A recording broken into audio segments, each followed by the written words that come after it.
पत्थर पूजा की बात हम बार बार क्यों कर रहे हैं? क्योंकि सबसे ज्यादा पत्थर पूजा में विश्वास आपका ही होता है। ठीक, माताओं बहनों एक बात को समझना, जैसे मैंने कहा कि जो खुद ही भूखा बैठा है वो तुमको भोजन क्या देगा, और जो खुद ही तुम्हारे सहारे है वो तुम्हें सहारा क्या देगा। अब पत्थर वही होता है। पत्थर अगर कोई सड़क पे पड़ा है तो उस पर ट्रैक्टर ट्राली ट्रक निकलते जा रहे हैं। वही पत्थर अगर कोई रेलवे लाइन पे पड़ा है तो लोग उस पर टॉयलेट भी कर देते, लेट्रिन भी कर देते। और वही पत्थर हमारी माताएं बहनें नीम के पेड़ के नीचे रख देती हैं, माता जी बन गए। वही पत्थर उठा के पीपल के पेड़ के नीचे रख दिया, बाबा जी बन गए। पत्थर वही है।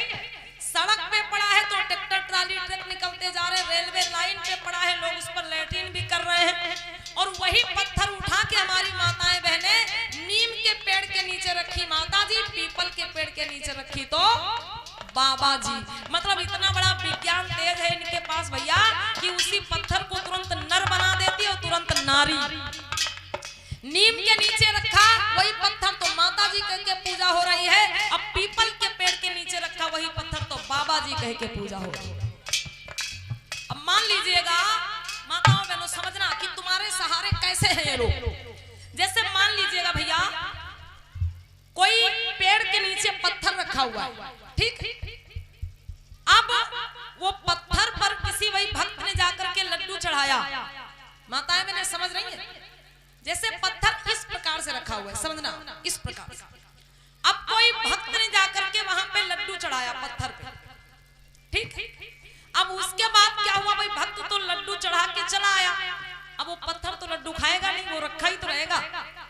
अब उतने में कुत्ता आया, देखा लड्डू रखा हुआ है, तो कुत्ता क्या करेगा भाई, कुत्ता तो भगवान मानता नहीं है उन्हें, है ना। तो कुत्ता ने क्या किया भाई, वो लड्डू को खा लिया।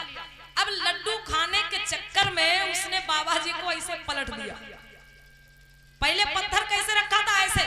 अब कुत्ता आया, लड्डू खाने के चक्कर में पत्थर को ये ऐसे पलट दिया, ठीक है। ध्यान देना माताएं बहन। अब उसके बाद क्या होता है, दूसरा कोई भक्त आ गया। अब दूसरे भक्त ने क्या किया, तो देखा भाई जो भी बाबा हैं वो लुढ़के पड़े हुए हैं अलग, तो उनको उठा के कैसे रख दिया, ये ऐसे रख दिया। देख रहे हैं आप लोग? मतलब पहले पत्थर कैसे रखा था, ऐसे। उसके बाद भाई कुत्ता लड्डू खाने के चक्कर में उनको अलग गिरा दिया, तो दूसरे भक्त ने उस पत्थर को उठा के कैसे रख दिया। अब दूसरा कोई भक्त आया तो लड्डू कहां से चढ़ा रहा है, मतलब पहले लड्डू किधर से चढ़ रहा था, कुछ फर्क नहीं पड़ता किधर सर है, किधर मुंह है, किधर आंखें हैं। तो बताइए भाई, जो अपने बारे में नहीं जान सकता है वो आपका भला कहां से करेगा। जिसे अपने बारे में कोई ख्याल नहीं, जो अपना भला नहीं कर सकता, वो आपका भला कहां से करेगा। इसलिए कहना है क्या, भूला भूलैया में भूला जावे ढंगी दुनिया, भूला भूलैया में भूला जावे ढंगी दुनिया,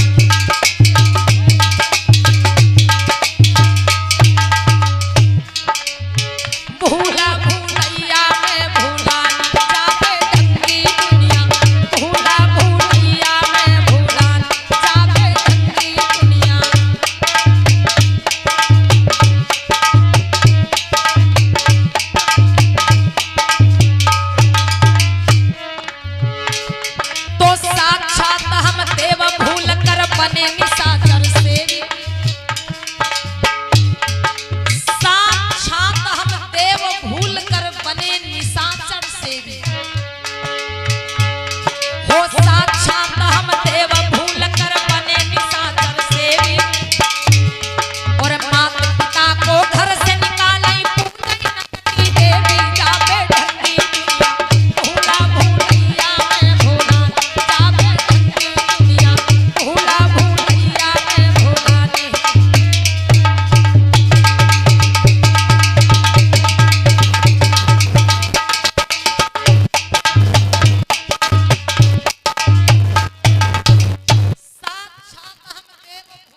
गाड़िए संत रविदास, इन्होंने इस भारत भूमि पर आकर एक ज्ञान की ज्योति जलाई, एक नई दिशा व नई दशा हमारे लोगों को प्रदान करने का काम किया।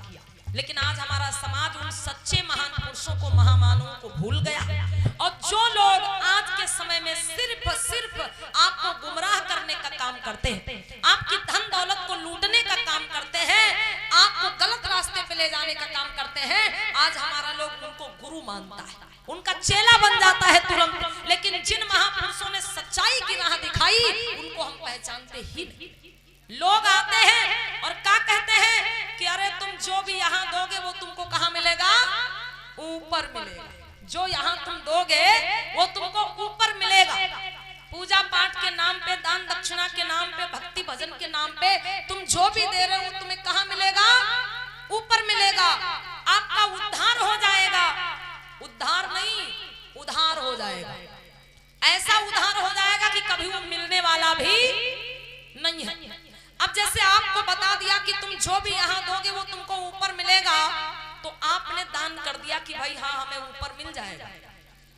लेकिन एक बार आप ये कह के देखिए, जो लोग ये बात कहते हैं कि तुम जो यहाँ दोगे वो तुम्हें ऊपर मिलेगा, उनसे एक बार आप ये बात कह के देखिए कि बाबा जी भाई आपके कहने पे मैंने बहुत बार दान किया है इस चक्कर में कि हमें ऊपर मिल जाएगा।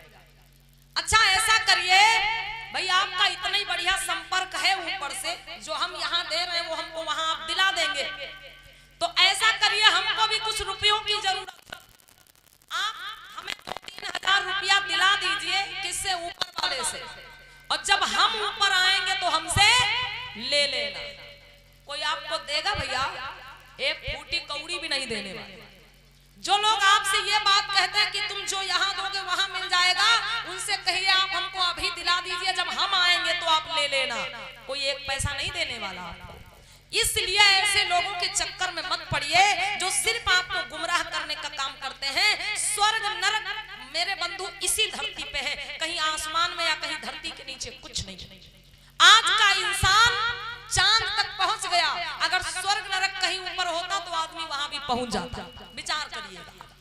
वही लोग आज आपको स्वर्ग पहुंचाने का ठेका लेते हैं। अरे जो लोग कभी आपके पुरखों को मंदिर में घुसने नहीं देते थे, विचार करना कि जो लोग कभी आपके पुरखों को मंदिर में नहीं घुसने देते थे, आज वो आपको स्वर्ग में पहुंचा देंगे? बिल्कुल नहीं मेरे बंधु। स्वर्ग नरक ऐसी चीज है जहां पर जीवित आदमी जाता नहीं। आज तक जीवित आदमी कोई स्वर्ग में गया नहीं गया, और मरा हुआ कभी लौट के आया नहीं। तो फिर बताया किसने स्वर्ग में क्या क्या होता? आपको बता दिया गया कि स्वर्ग में बहुत आराम, मखमल के गद्दे मिलेंगे, 56 प्रकार का भोजन मिलेगा। और नरक में बता दिया अरे दुख ही दुख है सब। अगर नरक जाओगे तो गरम तेल में पकौड़ा के जैसे तले जाओगे। अब हमारे लोग डर गए कि कहूं नरक में न पहुंच जाए, अब स्वर्ग के चक्कर में अपना धन संपत्ति लुटा रहे।